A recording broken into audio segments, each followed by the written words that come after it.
Perkenalkan, nama saya Nurlina Putar dari program studi D3 Perpajakan Universitas Jambi. Pada kesempatan kali ini, saya akan membahas mengenai pemotongan PPh pasal 23. Pertama, saya akan membahas terlebih dahulu mengenai latar belakang. PPh pasal 23 merupakan salah satu jenis pajak penghasilan yang dikenakan atas penghasilan yang diterima oleh wajib pajak dalam negeri atau bentuk usaha tetap yang bersumber dari modal, jasa, maupun hadiah atau penghargaan selain penghasilan yang sudah dipotong PPh pasal 21. Pemotongan PPh 21 dilakukan oleh pihak pemberi penghasilan seperti badan pemerintah atau badan usaha dalam negeri sebelum pembayaran diterima oleh pihak yang memperoleh penghasilan. Besar tarif pemotongannya berbeda-beda tergantung pada jenis penghasilan. Oleh sebab itu, memahami dan mematuhi ketentuan PPh pasal 23 menjadi hal yang sangat penting agar proses pemungutan pajak berjalan efektif dan wajib pajak dapat terhindar dari sanksi administrasi. Pengertian dan dasar hukumnya, PPh pasal 23 adalah pajak yang dikenakan atas penghasilan yang berasal dari modal, jasa, hadiah, atau penghargaan, kecuali jika sudah dipotong pada PPh pasal 21. Pajak ini dipotong langsung oleh pihak yang memberikan penghasilan sebelum diterima oleh pihak penerima. Adapun dasar hukumnya sebagai berikut. Yang pertama yaitu Undang-Undang Nomor 7 Tahun 1983 yang tentang pajak penghasilan yang telah mengalami perubahan hingga Undang-Undang Nomor 36 Tahun 2008 yang mengatur tentang pengenaan PPh pasal 23 yang dipotong saat transaksi.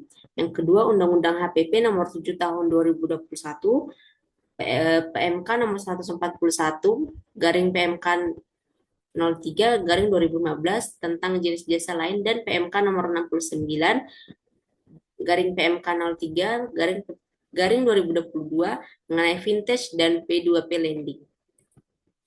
Untuk subjek dan objeknya, yaitu subjeknya badan pemerintah, subjek pajak badan dalam negeri, bentuk usaha tetap, penyelenggara kegiatan, orang pribadi tertentu seperti konsultan, notaris, dan lain-lainnya.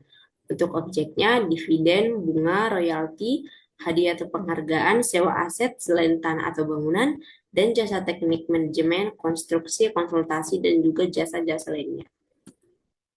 Untuk tarifnya, 15% untuk dividen, bunga, royalti, hadiah atau penghargaan, 2% untuk sewa aset atau jasa teknik, manajemen atau konsultasi, dan vintage dalam negeri sebesar 15%, dan vintage luar negeri sebesar 20%. Dan apabila tanpa NPWP, maka tarifnya akan dikenakan 2 kali lipat sebesar 30% untuk dividen, bunga, dan royalti, 4% untuk jasa tertentu, 50% untuk hadiah atau undian. Berikut contoh perhitungannya. Misalnya PT XYZ melakukan pembayaran royalti kepada 3 desainer pada Januari 2025. Tuan A dengan NPWP menerima 35 juta, Tuan B dengan NPWP menerima 25 juta, dan Tuan C tanpa NPWP menerima 5 juta. Maka perhitungan PPh 23-nya yaitu tarif 15% dikalikan dengan 35 juta dari pembayaran Tuan A, yaitu sebesar 5.250.000. Untuk Tuan B juga dikenakan tarif yang sama, yaitu sebesar 15% dikali dengan pembayaran 25 juta sama dengan 3.750.000. Dan untuk Tuan C dikenakan tarif sebesar 15% dikali 5 juta sama dengan 750.000. Karena Tuan C tidak memiliki tarif, maka tarifnya naik 2 kali lipat menjadi 30%, sehingga 30% dikali 5 juta sama dengan 1.500.000. Pengecualian PPh pasal 23 tidak dikenakan jika pembayaran gaji honorarium atau tunjangan pekerja, pembelian barang atau material dengan faktur, pembayaran lewat pihak kedua, perantara, penggantian biaya atau reimbursement, dan jasa catering dan jasa dengan pajak final.